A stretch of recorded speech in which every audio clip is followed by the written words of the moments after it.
The scent hit Damien Ashgrove before he even saw her face, and his lip curled before he could stop it.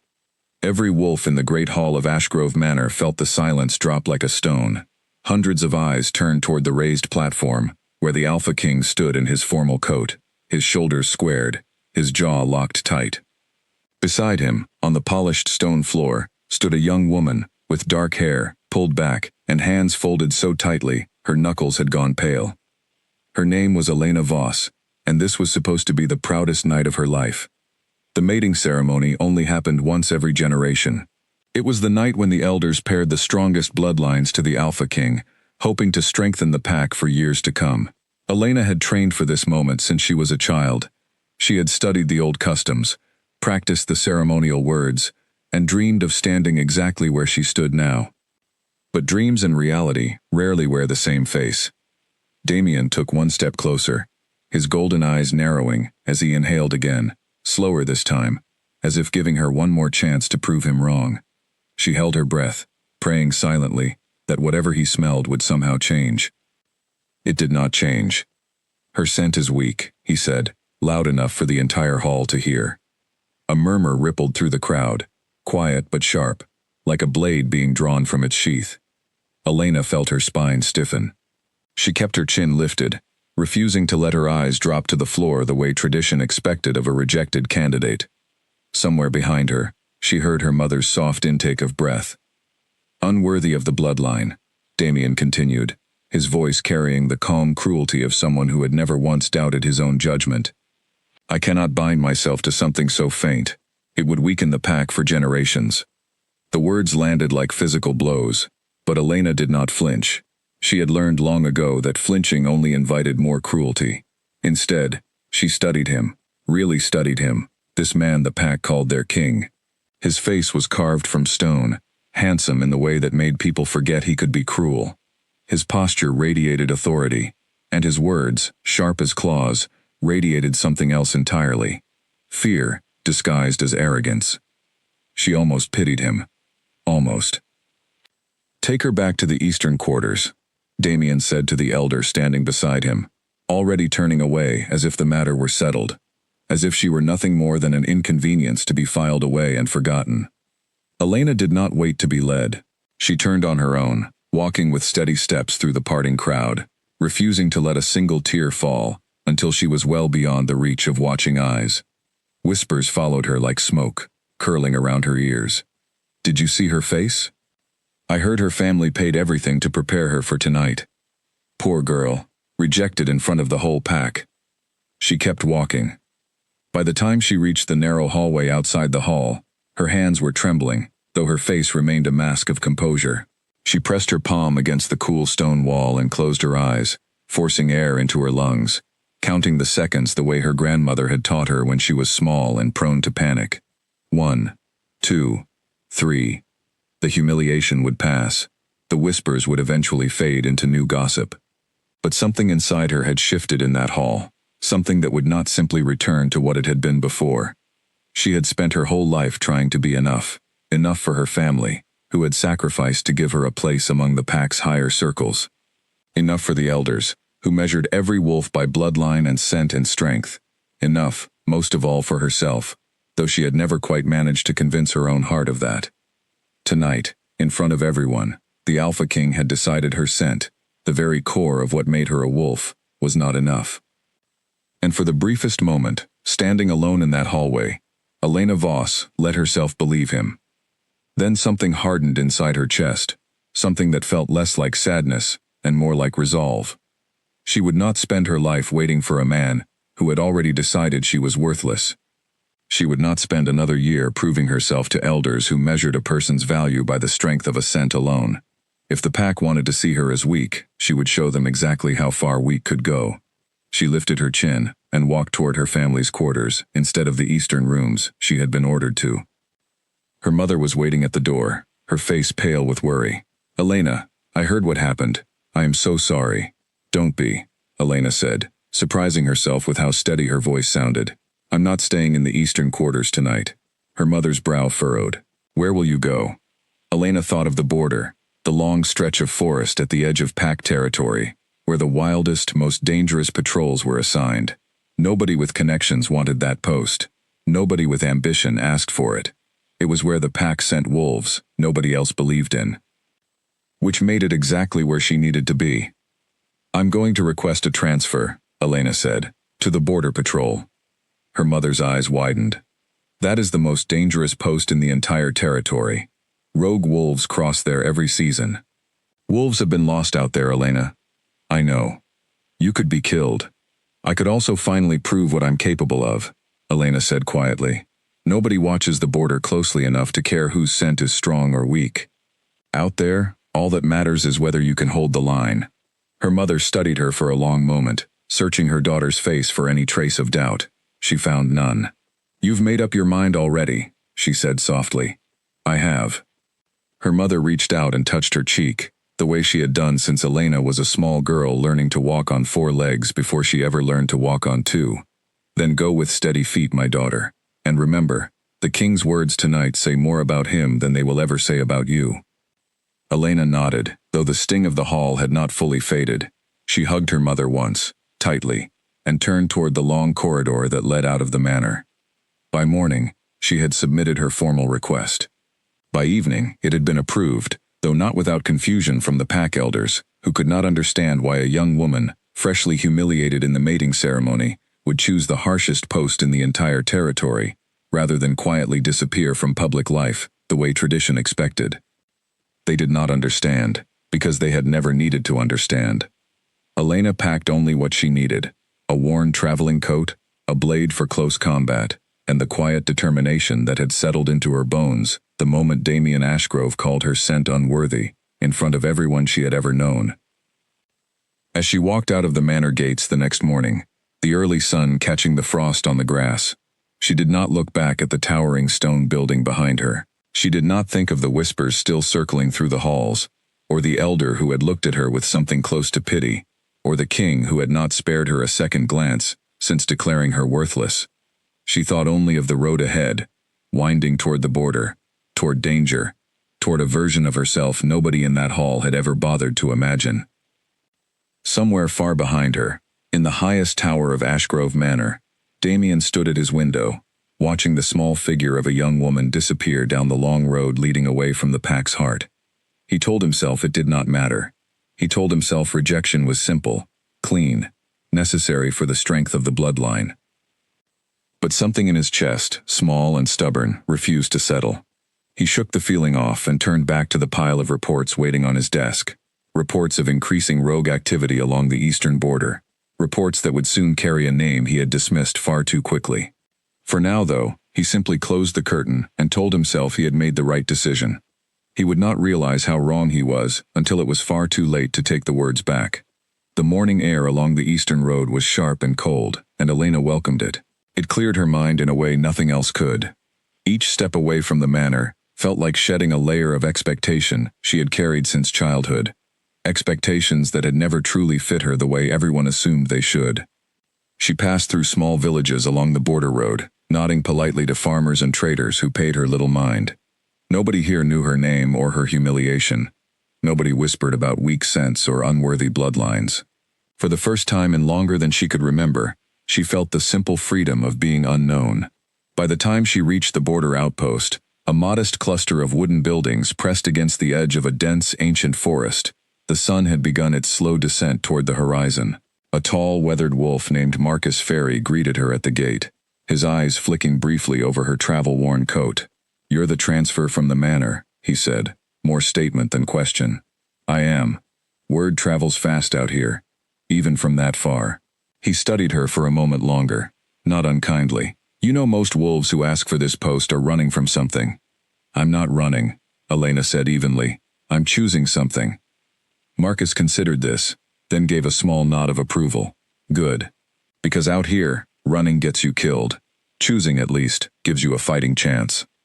He led her through the outpost, pointing out the sleeping quarters, the supply stores, and the long stretch of forest beyond the wooden fence, where the border patrols walked their nightly routes. The trees stood tall and dark, their branches knitted so tightly overhead that little moonlight reached the forest floor. "Rogues cross through there more nights than not," Marcus explained. Packs without territory. Wolves cast out from their own kind, sometimes worse. The patrol keeps them from reaching the villages further in. How many wolves patrol at night? Depends on the week. Lately, fewer than we'd like. We lost 2 patrols last month to injuries bad enough they couldn't continue. Elena absorbed this information carefully, filing it away. I'd like to start tonight. Marcus raised an eyebrow. Most transfers take a few days to settle in first. I didn't come here to settle in slowly, Elena said. I came here to prove I belong. Something in her tone must have convinced him, because Marcus simply nodded and handed her a patrol assignment for that very night. The northern stretch of the border, where the trees grew thickest and the old stone markers indicated the boundary between pack territory and the unclaimed wilderness beyond. As dusk fell over the outpost, Elena changed into her patrol gear and stepped into the tree line, her senses sharpening the way they always did when she shifted her focus from human thought to wolf instinct. The forest smelled of pine and damp earth, the kind of scent that told stories to anyone patient enough to listen. She walked the northern stretch slowly, memorizing the twists of the path, the fallen logs, the places where the underbrush thinned enough to offer a clear line of sight. Somewhere in the distance, an owl called out, and the forest seemed to hold its breath in response. This, Elena thought, was where she belonged, not in a grand hall being judged by elders who valued scent over substance, but here, in the quiet dark, where the only thing that mattered was whether she could keep the border safe. She did not know yet how soon that belief would be tested, or how far the consequences of one man's careless words would ripple outward, reaching places neither of them could have imagined on the night of the ceremony. But the forest was patient, and so was Elena, and somewhere beyond the tree line, danger was already moving closer, unaware that the woman it was about to meet had been underestimated once already, and had no intention of allowing it to happen again. 3 weeks into her post at the border, Elena had learned the northern stretch of forest better than she had ever known the halls of Ashgrove Manor. She knew which fallen trees creaked under weight, which streams ran loud enough to mask footsteps, and which patches of fog rolled in heavier on cold nights, thick enough to hide movement from even the sharpest eyes. That knowledge saved her life on the night everything changed. It began quietly, the way most dangerous nights did. Elena moved along her usual route, her senses alert to the small sounds of the forest, the rustle of leaves, the distant call of night birds, the steady rhythm of her own breath. Nothing seemed unusual at first, but halfway through her patrol, she caught a scent that did not belong. It was sharp, foreign, tinged with something aggressive that made the hair on her arms rise. Rogue wolves, and not just 1 or 2, several, moving together with a kind of coordinated purpose that told her this was no accidental crossing. She should have signaled for backup immediately. Every rule of patrol protocol demanded it, but the nearest signal horn was a full 10-minute run in the opposite direction, and by the time backup arrived, the rogues could easily slip past the border into the villages beyond, villages full of families who had no idea danger was approaching. Elena made her choice in the space of a single heartbeat. She shifted fully into her wolf form, feeling the familiar rush of power settle into her limbs, and moved silently toward the source of the scent. The fog was thick that night, curling around the tree trunks like living smoke, and she used it to her advantage, staying low, staying quiet, letting the mist swallow her approach. She found them at the old stone marker that divided pack territory from the unclaimed wilderness. 5 rogue wolves gathered together, clearly scouting a path deeper into Ashgrove lands. Their leader was a large gray wolf, with scars crossing his muzzle, the kind of scars that spoke of many fights survived. Elena did not attack immediately. She watched, memorizing their positions, calculating the terrain around them, the way the ground sloped toward a narrow ravine just beyond the marker. If she could push the confrontation toward that ravine, she could use the terrain itself as a weapon, forcing the rogues into a narrow space where their numbers would matter less than her knowledge of the land. She let out a low, deliberate growl, announcing her presence before they could catch her scent and gain the advantage of surprise. The gray leader turned first, his eyes narrowing as he took in the sight of a single wolf standing against 5. A low chuckle rumbled through his chest, more sound than actual mockery. 1 patrol wolf, he said, his voice rough. Against all of us. Either you're very brave or very foolish. Turn back now, Elena said, keeping her voice level despite the pounding of her heart. This is Ashgrove territory. You will not cross further. And who exactly is going to stop us? One of the other rogues sneered, stepping forward with obvious confidence. You? Yes, Elena said simply. Me. The rogues laughed, the sound echoing through the misty trees. But Elena did not wait for them to finish laughing before she moved. She darted sideways, drawing their attention away from the direct path into pack territory, and toward the sloped ground leading to the ravine, exactly as she had planned. The first rogue lunged, overconfident and careless, and Elena sidestepped with the kind of precision that came from years of quiet practice nobody at the manor had ever bothered to notice. She used his own momentum against him, sending him tumbling toward the ravine's edge, where the narrow space forced his companions to funnel in one at a time, rather than surrounding her all at once. One by one she met them, not with brute strength, which she knew she lacked compared to larger, more battle-hardened wolves, but with speed, patience, and an intimate knowledge of every root and rock along that stretch of forest floor. She dodged where she needed to dodge, struck where openings appeared, and above all, she kept moving, never allowing herself to become trapped in one place long enough for their numbers to overwhelm her. The gray leader watched with growing frustration as his companions, one by one, found themselves outmaneuvered by terrain and timing rather than pure force. Finally he moved himself, faster than the others, more experienced, more dangerous. Elena felt the weight of exhaustion beginning to settle into her limbs, but she pushed through it, remembering the calm counting exercises her grandmother had taught her, using the rhythm to steady her breathing, even as her body screamed for rest. She feinted left, drawing the gray leader's attack toward empty air, then twisted right, using the narrow ravine path to slip past him entirely. By the time the eastern sky began lightening with the earliest hints of dawn, the rogue wolves had retreated, wounded and demoralized, back across the border into the unclaimed wilderness. Elena stood alone at the stone marker, breathing hard, her body aching in a dozen places, but the border remained unbroken. She had held the line, alone. It was nearly full morning by the time backup patrols finally arrived, alerted by a routine check that had noticed her missing from the expected checkpoint. Among them, unexpectedly, rode Damien Ashgrove himself, who had been touring the border outposts that week to review increasing reports of rogue activity. He arrived to find the stone marker splashed with signs of a fight, drag marks leading toward the ravine, and a single exhausted wolf standing guard over territory that should have required an entire patrol to defend. Damien dismounted quickly, his golden eyes scanning the scene with something between confusion and disbelief. What happened here? Elena, still in wolf form, shifted back slowly, her human body bearing several scrapes and bruises from the encounter. Rogue incursion, she said simply, her voice steady despite her exhaustion. 5 of them, they've retreated.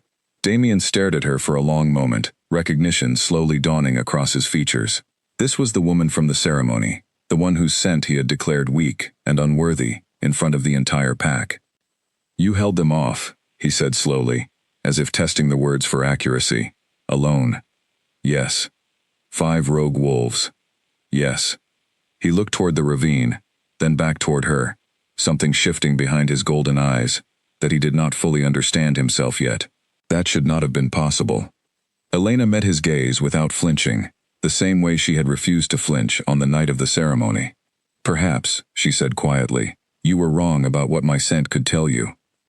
She turned and walked back toward the outpost without waiting for his response, leaving Damien standing alone at the stone marker, staring at the drag marks in the dirt, and the quiet, undeniable proof that the woman he had dismissed as weak had just done something none of his most trusted guards had managed in recent memory. For the first time since the ceremony, Damien found himself questioning a judgment he had never once doubted before. The unsettled feeling followed him back to Ashgrove Manor, gnawing at the edges of his certainty in a way he could not easily dismiss.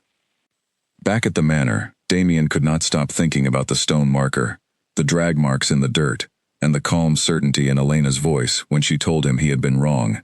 It nagged at him through his morning meetings, through his afternoon reports, through the quiet hours of evening, when he usually found peace and solitude. He called for Grant Whitmore, the pack's senior tracker, and one of the few wolves whose judgment he trusted without question. Grant arrived promptly, his weathered face carrying the calm patience of someone who had served 3 generations of Ashgrove leadership. I need you to investigate something, Damien said, pacing near the window of his study. The border transfer, Elena Voss. Pull every record on her bloodline. Grant raised an eyebrow, but did not question the order. May I ask what prompted this? She held off 5 rogue wolves alone at the northern border, Damien said. No injuries severe enough to stop her. No backup required until the fight was already finished. Grant's expression shifted slightly, a flicker of genuine surprise crossing his usually composed features. That is not a small thing, my lord. No, Damien agreed, it isn't, and I declared her scent weak in front of the entire pack. The silence that followed carried weight. Neither man rushed to fill. Grant returned 3 days later, with a thick folder of old records, some so faded with age that he had needed the help of the manor's oldest archivist to decipher them properly. He laid the papers across Damien's desk with the careful precision of a man presenting evidence he knew would matter. Her bloodline traces back through the Voss family to an older lineage, Grant explained, one that predates most of the pack's current records, the Thornwell line. Damien frowned, searching his memory. I don't recognize that name. Few would. The Thornwell wolves were known for a rare trait, one that hasn't appeared in generations. Their scent naturally masks itself, growing fainter to outside senses, the stronger and more dangerous the wolf actually becomes. It was considered a defensive trait centuries ago, useful for scouts and border guards who needed to move unseen and unsmelled by enemies. Damien stared at the old documents, faded ink, describing a trait he had never once studied in his years of leadership training. You're telling me her scent isn't weak at all. I'm telling you, Grant said carefully, that what you sensed as weakness may in fact be the opposite. A deliberate, inherited concealment. The stronger the wolf, the fainter the scent grows to outside senses, precisely to avoid detection by threats. The weight of this information settled over Damien slowly, each piece clicking into place with uncomfortable clarity. He thought of Elena standing alone at the stone marker, exhausted but unbroken, having held off 5 wolves that any reasonable guard captain would have needed a full patrol to handle. Why would nobody know this? Damien asked, his voice quieter than before. The Thornwell line nearly died out 2 generations ago, Grant explained. Records suggest deliberate suppression of the bloodline's history, possibly by rival families, concerned about the political power such a rare trait might bring, if properly recognized and cultivated. Damien sat back slowly, running a hand through his hair, as the full implications settled into place. He had not simply misjudged one candidate at a ceremony. He had publicly humiliated a woman carrying a rare and valuable bloodline trait, based entirely on an assumption that had no foundation beyond his own untested certainty. Does she know? He asked. There's no indication in her family records that they were aware of the Thornwell connection, Grant said. It's possible the knowledge was lost even to them, buried under generations of records that painted her line as simply unremarkable. Damien stood and walked to the window, looking out over the grounds toward the distant road leading to the border outposts. Somewhere out there, Elena was likely finishing another patrol, unaware that the very trait he had condemned her for was, according to these records, a mark of rare and formidable strength. I need to speak with the eastern border elders, Damien said finally, quietly, for now. I want this confirmed beyond any doubt before anything is said publicly. A wise approach, Grant agreed. Public reversals require careful handling, especially after a ceremony as visible as the one where the original judgment was made. Damien nodded, though his mind was already elsewhere, replaying the ceremony in his memory with new eyes. He remembered Elena's steady composure, even as he humiliated her in front of hundreds of witnesses. He remembered the way she had walked away without a single tear falling in public view. At the time, he had read it as simple pride. Now, he wondered if it had been something closer to quiet, unshakable strength, the same strength that had allowed her to hold an entire borderline alone. Over the following days, Damien quietly gathered more information, cross-referencing old pack histories, consulting with the oldest surviving elders who remembered fragments of stories about the Thornwell bloodline from their own childhoods. Each new piece of evidence confirmed what Grant had first suggested. The trait was real, rare, and precisely as valuable as the old records claimed. It was during this investigation that Damien discovered something else entirely, something far more troubling than his own misjudgment. An elder named Cornelius Hart, one of the senior officials responsible for evaluating candidates before the mating ceremony, had reportedly received a substantial gift from representatives of a rival pack territory in the weeks leading up to the event. The gift had been disguised as a diplomatic gesture, a routine exchange between neighboring territories that happened occasionally without much scrutiny. But the timing bothered Damien. He asked Grant to investigate further, and within a week, a clearer picture began to emerge. The rival pack, known as the Ravenmoor territory, had long viewed Ashgrove's growing strength with unease. A strong mating bond, particularly one involving a bloodline as rare as the Thornwell line, would only increase Ashgrove's influence over the coming generations. Weakening that bond before it could form, by ensuring the Alpha King's senses were deliberately primed to reject the very candidate carrying such valuable traits, would serve Ravenmoor's interests perfectly. Damien sat with this realization for a long time, turning it over carefully in his mind. He had not simply made an honest mistake based on incomplete information. He had been manipulated, subtly and effectively, by forces working against his own pack's future. But manipulation did not erase responsibility. He had been the one to speak the words in that hall. He had been the one to humiliate Elena in front of everyone she knew, based on senses he had trusted without question, senses that had apparently been influenced by circumstances he had not bothered to investigate before passing judgment. The realization settled over him like a heavy coat, uncomfortable and impossible to remove.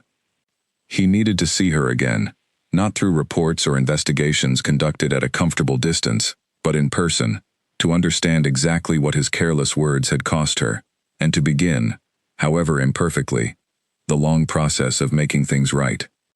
The opportunity to see her again came sooner than Damien expected, though not in the way he had planned.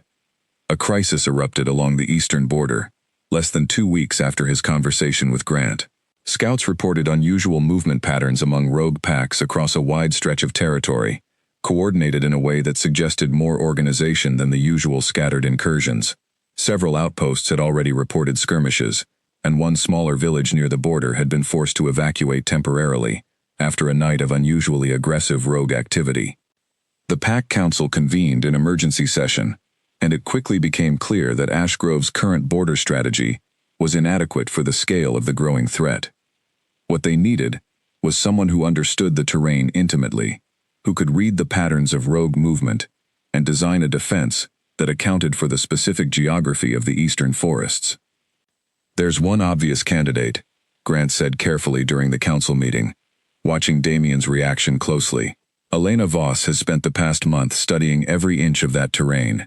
Her patrol reports show a level of tactical detail none of our other border wolves have matched." Several council members exchanged uncertain glances, aware of the tension surrounding the Alpha King and the woman he had publicly rejected weeks earlier. But the crisis left little room for personal discomfort. "Summon her," Damien said finally, his voice carrying more weight than the simple words suggested. "Appoint her as temporary strategist for border security, effective immediately."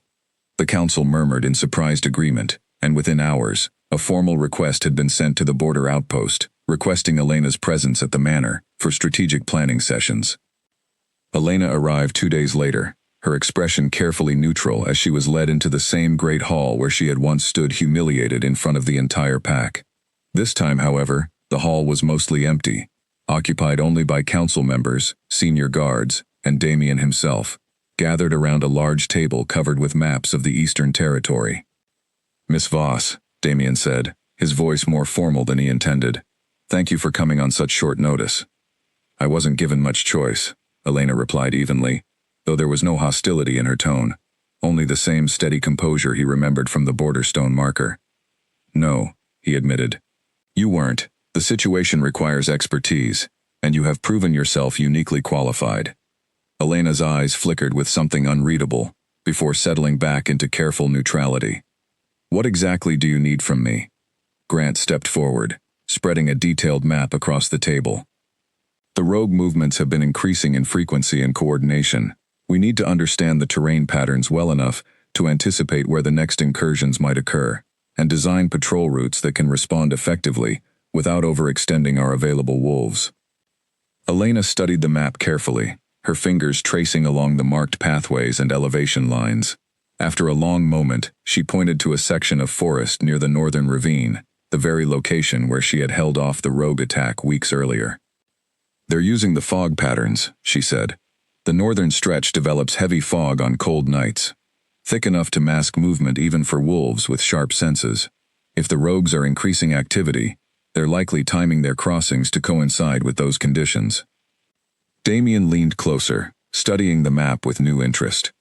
"You've noticed this pattern in your own patrols?" "I've documented it," Elena said, pulling a worn notebook from her coat and setting it on the table. Pages of careful notes filled the pages, dates, weather conditions, movement patterns, all recorded with the meticulous detail of someone who had taken her post far more seriously than anyone at the manor had bothered to notice. Damien flipped through the notebook slowly, genuine respect building with each page he turned. This was not the work of someone weak or unworthy.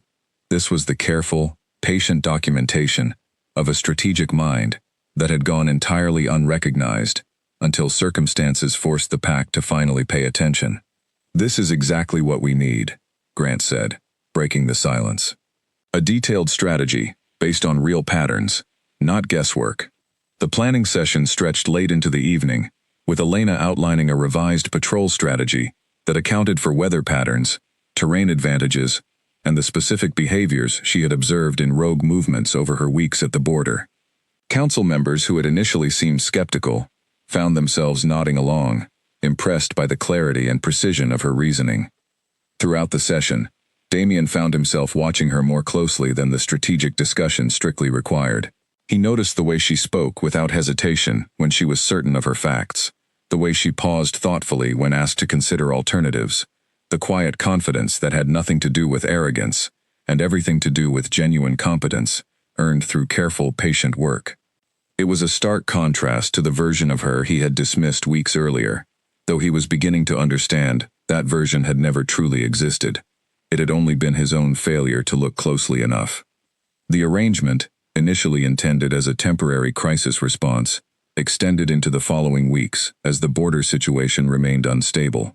Elena took up residence in the manor's guest quarters, splitting her time between strategic planning sessions and periodic visits back to the border outposts to verify her theories against actual conditions. Neither Damien nor Elena had wanted this arrangement, and the tension between them remained palpable in every interaction. But slowly, almost imperceptibly, something began to shift. Damien found himself seeking her counsel, not just on border strategy, but on broader pack matters, drawn by the clarity and independence of her thinking. Elena, for her part, found herself grudgingly impressed by the king's willingness to listen, a trait she had not expected given her first impression of him. One evening, as they reviewed patrol reports together in the manor's study, Damien finally broke the careful professional distance they had maintained since her arrival. "I owe you an apology," he said quietly, setting down the report he had been reading, "for what happened at the ceremony." Elena did not look up immediately from her own papers. "You don't owe me anything, my lord. You made a judgment. I've moved forward from it." "That's not entirely true, is it?" Damien said. "You transferred to the most dangerous post in the territory rather than remain in a place that had humiliated you. That's not simply moving forward. That's surviving something that shouldn't have happened in the first place." Elena finally looked up, her expression guarded, but not hostile. "What do you want me to say, Damien?" It was the first time she had used his name without any formal title, and something in the simple familiarity of it struck him more deeply than he expected. "I don't need you to say anything," he said. "I need you to know that I understand now how wrong I was. Not just about your scent, though that was wrong too, in ways I've only recently discovered, but about dismissing you entirely, based on assumptions I never bothered to question." Elena studied him for a long moment, weighing the sincerity of his words against the memory of standing humiliated in front of hundreds of witnesses. "Words are easy," she said finally, "especially for someone whose words carry the weight of a king's authority. What matters is what comes after them." "Then let me show you," Damien said, "rather than simply telling you." Elena did not respond immediately, but something in her posture softened slightly, the careful guardedness easing, just enough to suggest she was, at the very least, willing to consider the possibility that this king might be capable of more than the arrogance she had witnessed on the night of the ceremony. Outside the study window, the eastern sky had darkened into full night, and somewhere beyond the manor walls, along the northern stretch of border forest, the fog was beginning to gather once more, carrying with it dangers neither of them yet fully understood. The full truth about the mating ceremony arrived in a way Damien had not anticipated, delivered not through careful investigation, but through a moment of unexpected honesty, from someone he had trusted his entire life. Cornelius Hart requested a private audience with the Alpha King, nearly a month after Elena had taken up her temporary post at the manor. The elder arrived looking older than Damien remembered, his shoulders bent with a weight that seemed to have nothing to do with age alone. "My lord," Cornelius said, his voice unsteady as he stood before Damien's desk, "I need to confess something that has troubled my conscience for weeks." Damien set down his pen slowly, sensing the gravity in the older man's tone. "Go on." "The night of the mating ceremony," Cornelius began, "I was responsible for preparing the candidate evaluations, including the final scent assessment protocols used to guide your judgment during the ceremony itself." "I remember," Damien said carefully. "In the weeks before the ceremony, I was approached by representatives claiming to be diplomatic envoys from Ravenmoor territory. They presented gifts, generous ones, framed as gestures of goodwill between neighboring packs." Cornelius's hands trembled slightly as he continued. "It was only after the ceremony that I began to understand the true purpose behind their generosity." Damien's jaw tightened, though he kept his voice measured. "What exactly did they ask of you?" "They requested that I adjust the scent evaluation protocol slightly, introducing certain preparatory herbs into the ceremonial incense that would temporarily mask and distort the true nature of specific candidates' scents. They claimed it was simply a matter of ensuring fairness, preventing artificial enhancement from giving unfair advantage to certain bloodlines." Cornelius shook his head slowly. "I did not understand at the time that the herbs were designed specifically to distort the natural masking properties of the rare Thornwell bloodline, making an inherently strong trait appear as simple weakness to any wolf evaluating it, including yourself, my lord." The full weight of the revelation settled over Damien with cold clarity. "You're telling me my own senses were deliberately compromised that night?" "Yes, my lord. I did not fully understand the implications until Grant Whitmore's investigation into the Thornwell bloodline became known among the senior elders. Only then did I realize what I had unknowingly allowed to happen." Cornelius's voice broke slightly. "I have carried this guilt for weeks, unable to find the courage to confess until now." Damien stood slowly, walking to the window as he processed the full scope of what had been done, not just to Elena, but to the pack's own security and judgment, on a night meant to strengthen their future. "Ravenmoor sought to prevent a strong bond from forming," Damien said quietly, more to himself than to Cornelius. "They understood that a mating bond involving the Thornwell bloodline would significantly strengthen Ashgrove's position for generations. Weakening that possibility before it could even begin was a calculated act of sabotage." "I believe that to be true, my lord," Cornelius said, "and I am prepared to accept whatever consequences you deem appropriate for my part in it, whether through ignorance or negligence."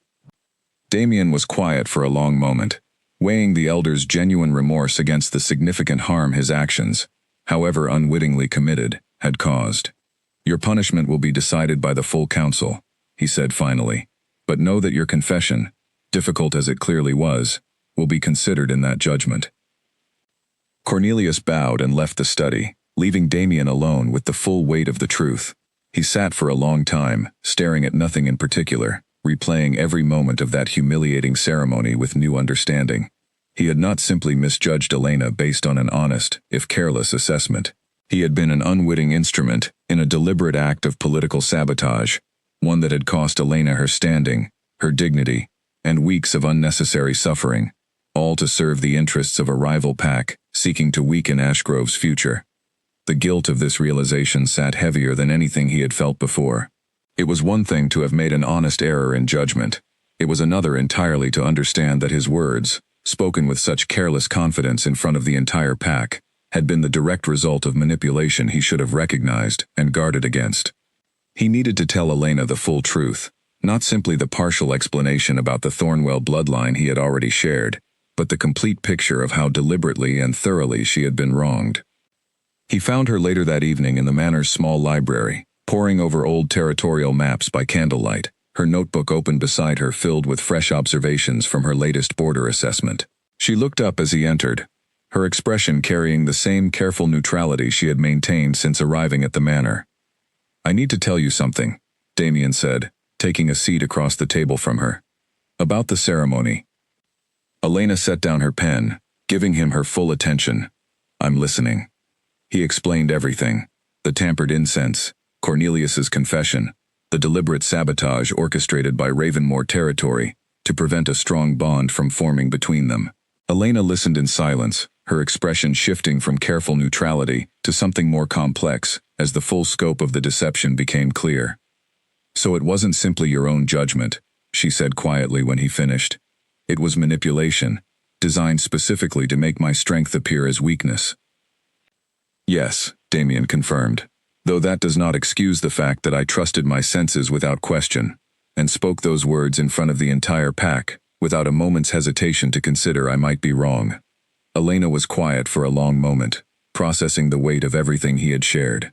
"It changes the reasoning," she said finally, "but it doesn't erase what happened. I still stood in that hall. I still heard those words.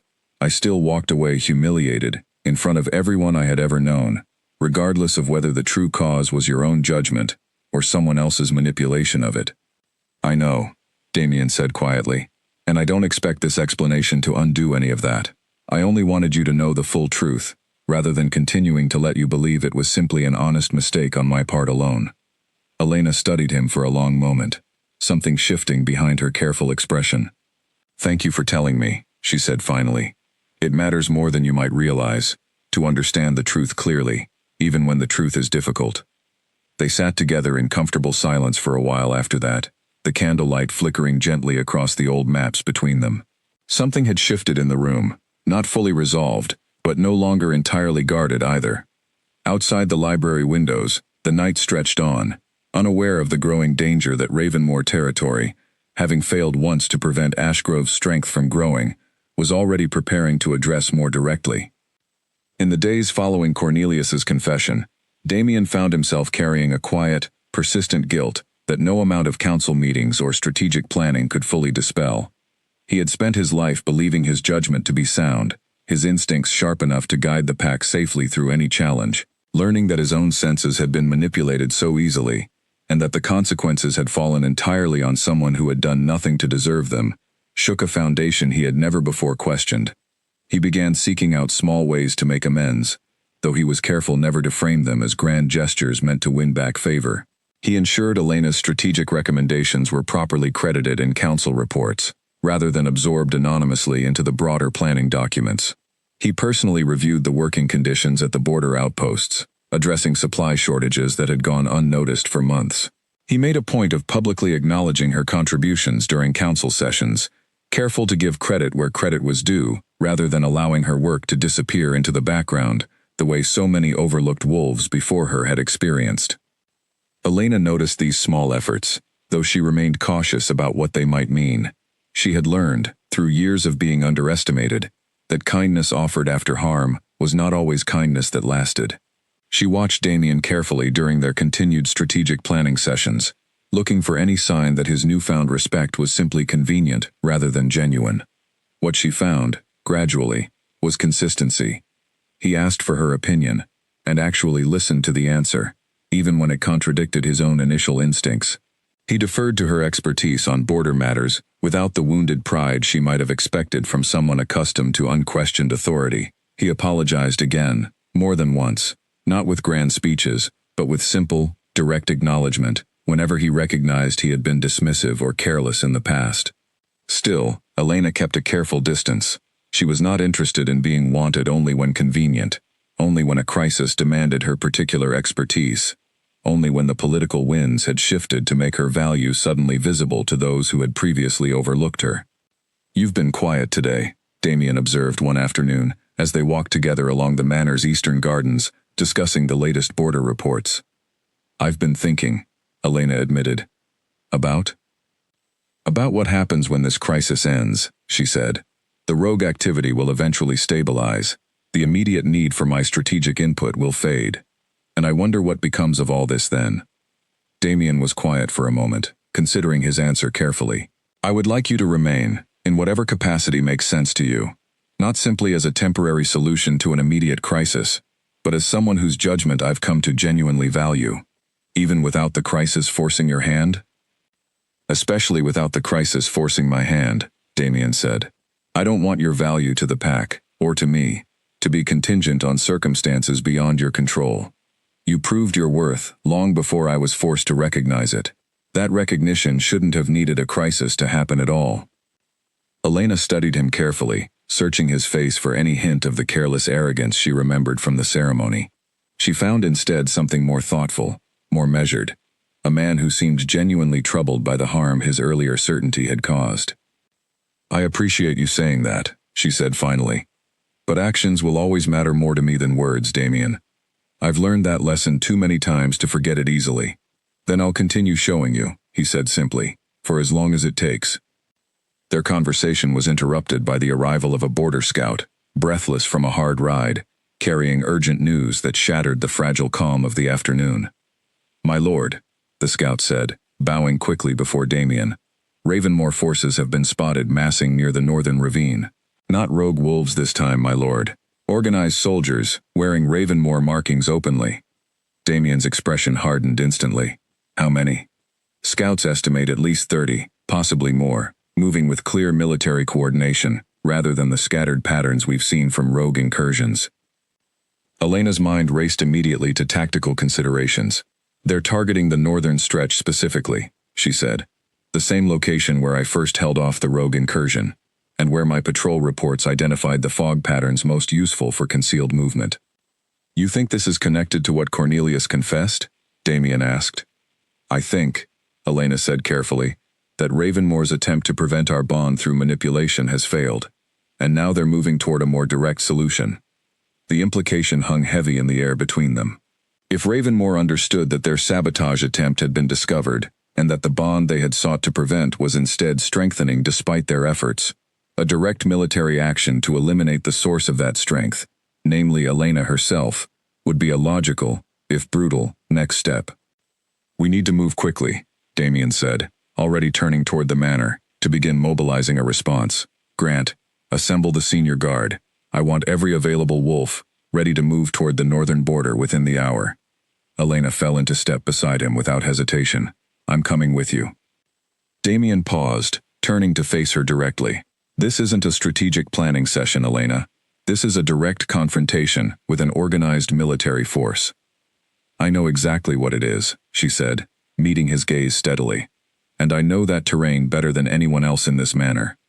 You need me there, not safely tucked away in the library while others fight a battle I understand better than they do. Damien studied her for a long moment, torn between the protective instinct rising sharply in his chest and the undeniable truth in her words. Finally, he nodded. Stay close to Grant's formation. I won't lose you to Ravenmore's ambitions, not after everything that's already been taken from you because of them. You won't, Elena said, her voice carrying quiet determination. I don't intend to be taken from anyone, least of all by wolves who thought manipulation and sabotage were preferable to an honest fight. Within the hour, a formation of Ashgrove's finest guards, led by Damien and Grant, moved swiftly toward the northern border, with Elena positioned near the front lines, where her knowledge of the terrain could guide their strategy most effectively. The late afternoon sun cast long shadows through the trees as they approached the ravine, the same location where Elena had first proven her strength against impossible odds. This time, the danger waiting for them was far greater than 5 scattered rogue wolves. And this time, Damien would not be arriving late to find the battle already won, by someone he had once dismissed as unworthy. He would be standing beside her, ready to fight for a bond that Ravenmore's schemes had failed entirely to destroy, and had instead only strengthened through every trial they had faced.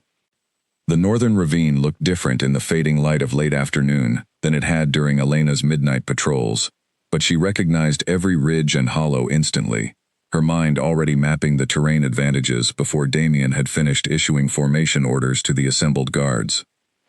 They'll be using the fog once dusk settles fully, Elena said, moving alongside Grant as they positioned the guard formation along the tree line overlooking the ravine.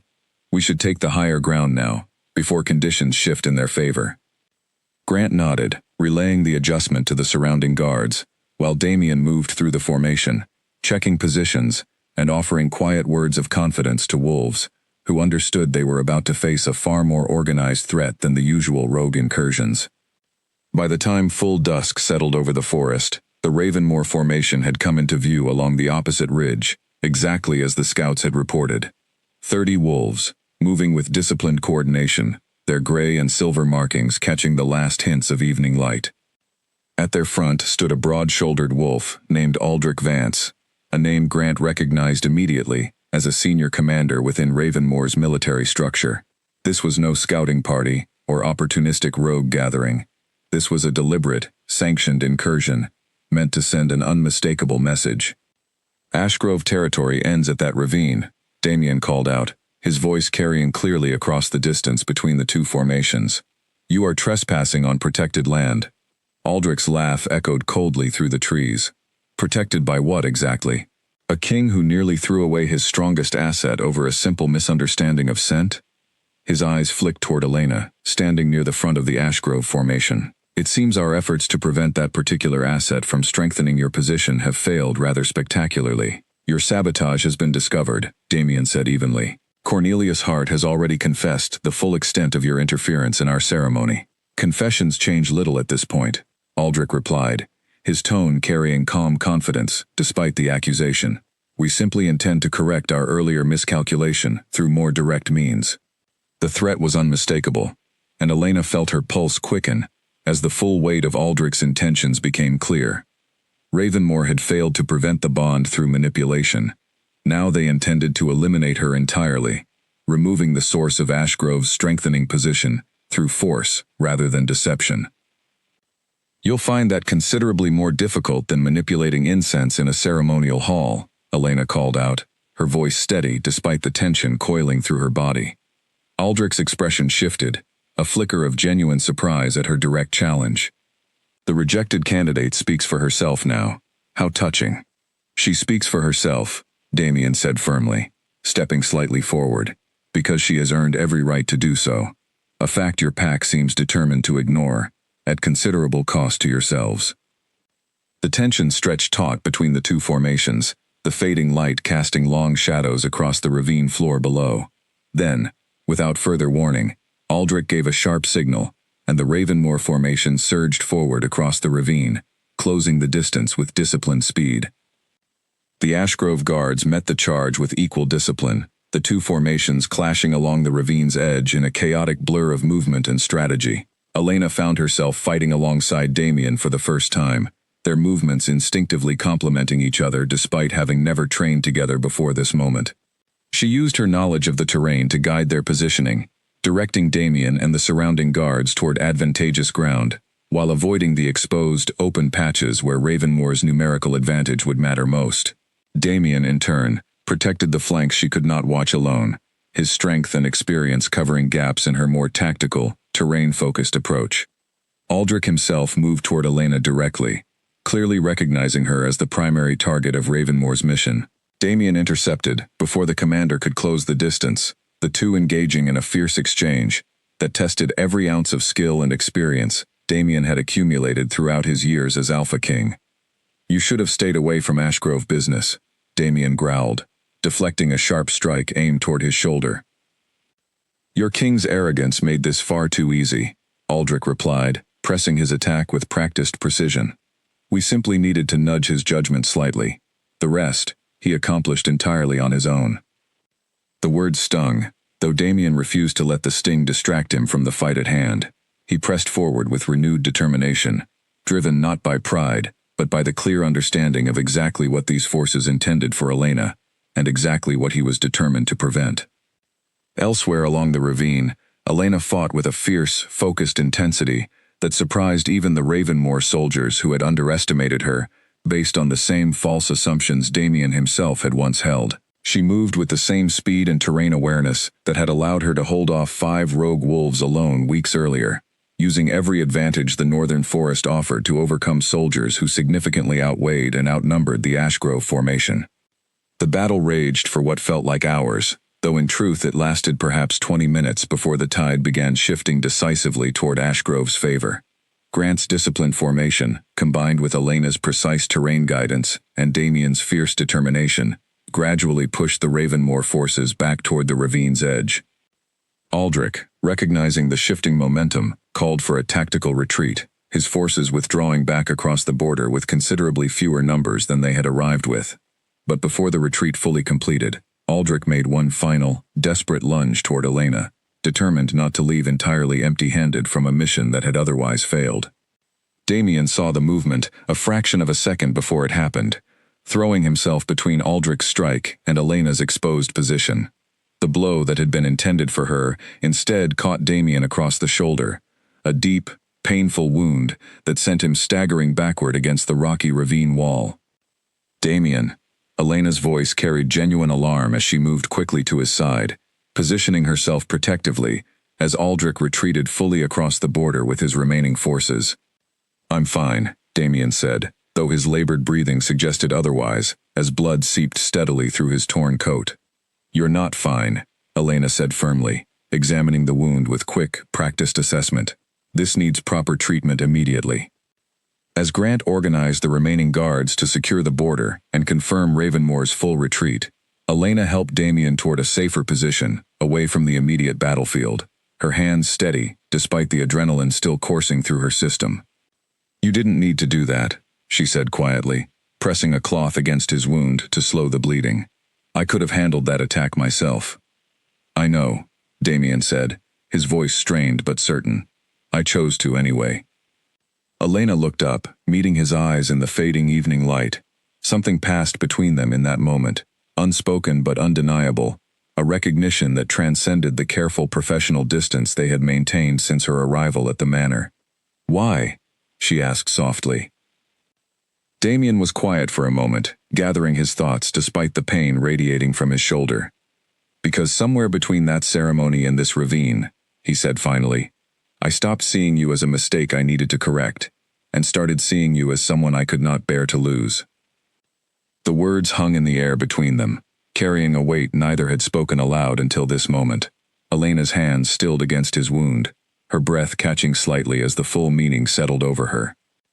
Whatever Ravenmoor's schemes had intended, whatever manipulation had once distorted an honest judgment into cruel rejection, something entirely different had grown in its place, forged not through ceremony or tradition, but through danger, faced together, and truth finally spoken without hesitation.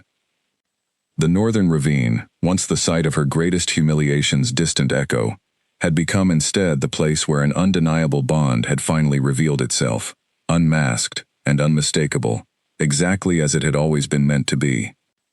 Damien's wound healed slowly over the following weeks, the pack physician insisting on careful rest, despite the king's obvious impatience to return to full duty. Elena visited daily during his recovery, initially under the guise of continued strategic planning discussions, though both of them understood the visits had become about something considerably more personal than border security reports. The Ravenmoor threat had retreated, fully following their defeat at the ravine, their military ambitions exposed, and their earlier manipulation of the ceremony fully confirmed, through Cornelius's testimony, and the physical evidence Grant had gathered. The Pack Council, informed of the full scope of Ravenmoor's interference, moved to strengthen border defenses permanently, and to formally document the incident for future generations, ensuring such manipulation could not easily be repeated.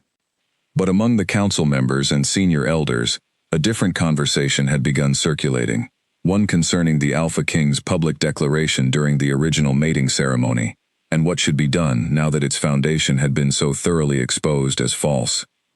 "The pack has already begun talking," Grant mentioned one afternoon, as he checked on Damien's recovery in the manor's private study, "about what happened at the ravine, about Cornelius's confession, about the growing understanding that the ceremony's original judgment was manipulated rather than honest." "What are they saying?"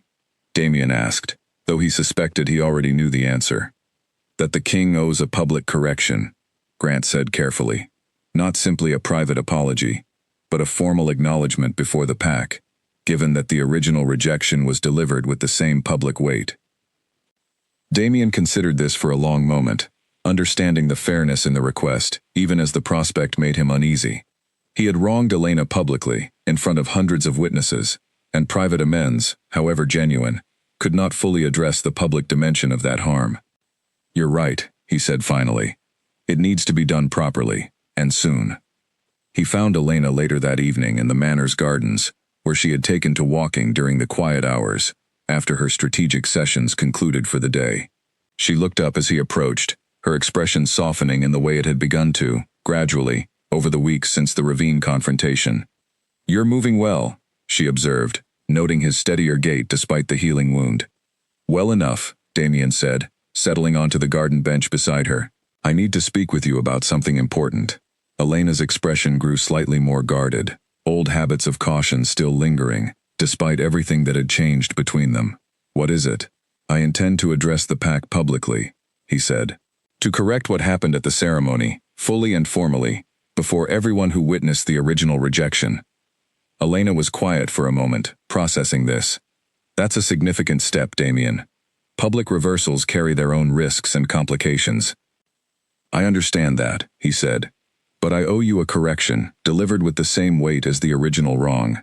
Private apologies, however sincere, cannot undo what was done in front of the entire pack." "And what exactly will you say?" Elena asked, studying him carefully.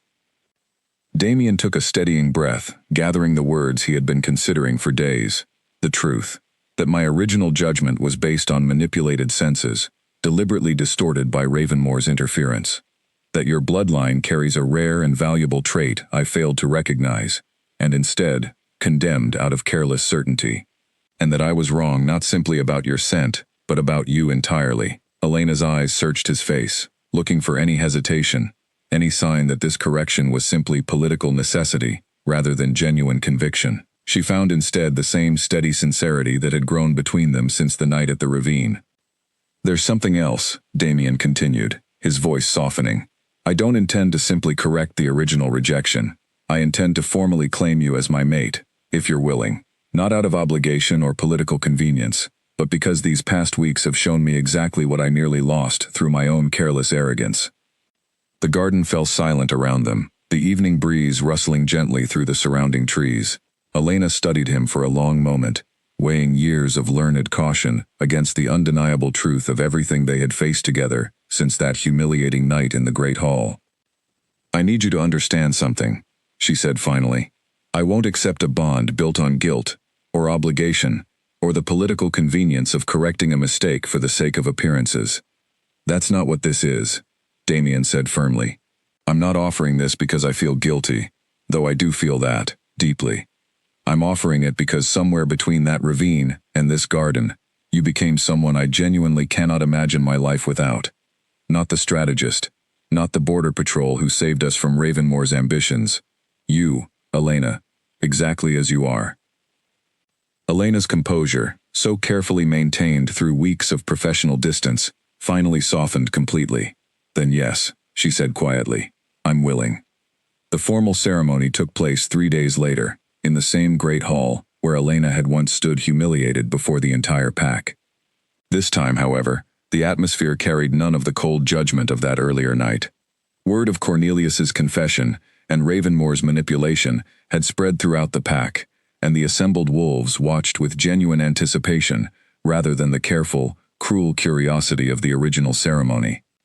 Damien stood before the gathered pack, his shoulder still bearing the fading marks of his wound from the ravine confrontation, and spoke plainly and honestly about everything that had transpired since that original, mistaken judgment. "I stood in this hall months ago," he began, his voice carrying clearly across the silent assembly, "and declared this woman's scent weak and unworthy. I was wrong, not through simple honest error, but because my senses were deliberately manipulated by those seeking to weaken our pack's future. But manipulation does not excuse my failure to question my own certainty, or to consider that I might have been wrong." He turned toward Elena, standing beside him with quiet composure, and continued. "Elena Voss carries the rare Thornwell bloodline, a trait that grows stronger the more it is underestimated by those around her. I mistook strength for weakness because I never bothered to look closely enough. I will not make that mistake again." The hall remained silent, hundreds of eyes watching as Damien knelt before Elena, a gesture reserved for only the most significant formal bonds within pack tradition. "I claim Elena Voss as my mate," he said, his voice carrying both formal weight and genuine emotion, not out of obligation, but out of the deepest respect for the strength I once refused to see. "I ask the pack to witness this correction, and this bond, freely and fully given." Elena reached down, helping him rise, her own voice steady as she spoke the traditional response. I accept this bond, freely given, and ask the pack to witness that strength does not always announce itself loudly. Sometimes it simply waits, patiently, for those wise enough to finally recognize it. The hall erupted in genuine celebration, a stark contrast to the cold silence of the original ceremony months earlier. Elena's mother, standing among the assembled witnesses, wept openly with relief and pride, watching her daughter receive the recognition she had always deserved. As the celebration continued around them, Damien pulled Elena close, his voice low enough for only her to hear. Thank you, he murmured, for giving me the chance to correct what I nearly destroyed through my own carelessness. Thank you, Elena replied softly, for finally seeing clearly what was there all along. Outside the manor, the eastern border stood quiet and secure, the northern ravine no longer a symbol of danger and manipulation, but a testament to the strength that had grown between them through trial, honesty, and the courage to correct a grave and public wrong. 6 months passed, following the formal ceremony, and Ashgrove territory had settled into a season of unexpected renewal.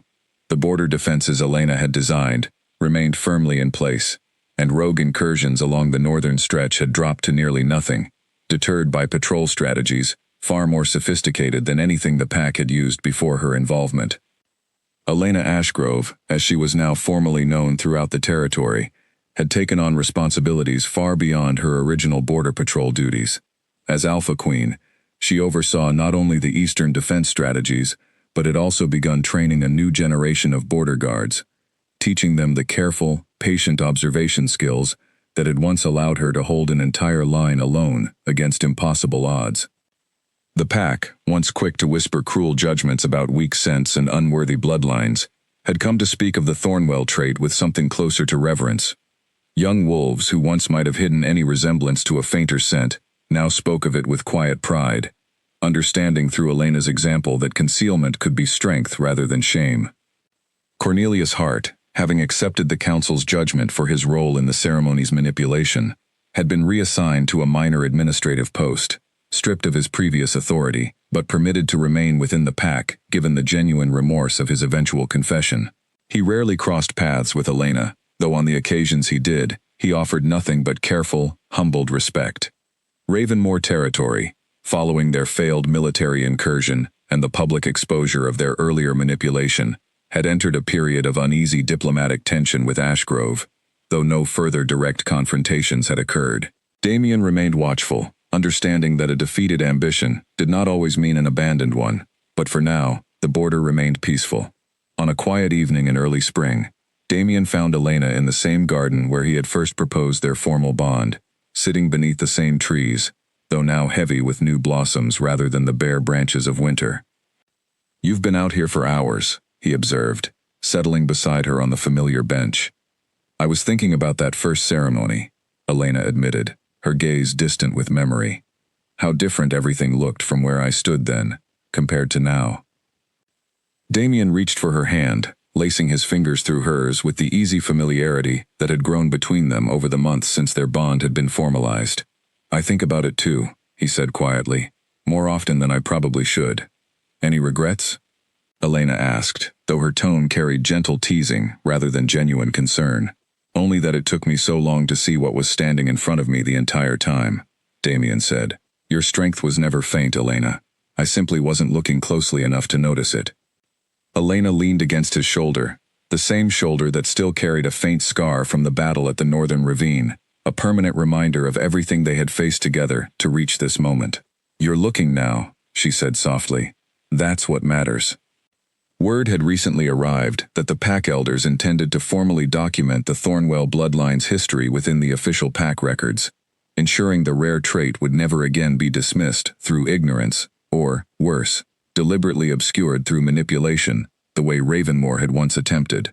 Elena had been asked to contribute her own account of everything she had learned about the trait's unique properties, transforming what had once been a source of humiliation into a permanent legacy of recognized strength. "Your mother will be pleased," Damien said, watching the evening light filter gently through the blossoming branches above them, to see the Thornwell name finally honored rather than quietly forgotten. "She already is," Elena said, smiling faintly. Though I think she's more pleased simply to see me happy, regardless of what the official records eventually say. They sat together in comfortable silence for a while, the kind of quiet that came easily between two people who had weathered genuine hardship together, and emerged with something stronger than either had expected to find. The manor behind them stood peaceful in the fading light, its halls no longer echoing with cruel whispers about weak sense or unworthy bloodlines, but instead carrying the quiet strength of a pack that had learned, however painfully, the danger of judging value through careless assumption alone. "Do you ever wonder," Elena asked after a while, "what might have happened if Cornelius had never confessed? If Ravenmore's manipulation had simply succeeded entirely, and I had remained rejected forever?" Damien considered the question seriously, understanding it deserved an honest answer rather than simple reassurance. "I think," he said slowly, "that even without the confession, even without Ravenmore's failed attack forcing us together, I would have eventually recognized what I nearly threw away. Perhaps not as quickly, and certainly not without considerable regret for the time lost. But your strength was never something that needed manipulation to hide it, Elena. It was simply something I initially failed to have the wisdom to see." Elena turned to look at him fully, her expression carrying the same quiet composure that had first caught his attention on that stone marker at the northern border, the composure of someone who had learned to hold her ground, regardless of what judgment others tried to impose upon her. "Then I'm grateful," she said, "not for the manipulation or the danger we faced because of it, but for whatever finally opened your eyes to see clearly." "As am I," Damien said, drawing her closer, as the last light of evening settled gently over the manor grounds. "More grateful than words can properly express." The pack that had once dismissed her as weak and unworthy now looked to Elena Ashgrove as a symbol of strength earned through patience, skill, and unwavering resolve. Strength that had never needed anyone's approval to be real, but had simply waited, quietly and steadily, for the right eyes to finally recognize it. And Damien Ashgrove, the Alpha King who had once declared her scent unworthy before the entire pack, understood now, with complete and unshakable certainty, that he could not imagine his life, his throne, or his future, without the woman beside him, whose quiet strength had proven itself again and again, until even his own careless judgment had finally been forced to yield to the undeniable truth. The garden settled into evening stillness around them, blossoms drifting gently on the spring breeze, and for the first time since that fateful night in the great hall, both of them understood that whatever trials still lay ahead, they would face them together, bound not by ceremony or obligation, but by a strength that had been real all along, simply waiting for the world to finally see it clearly.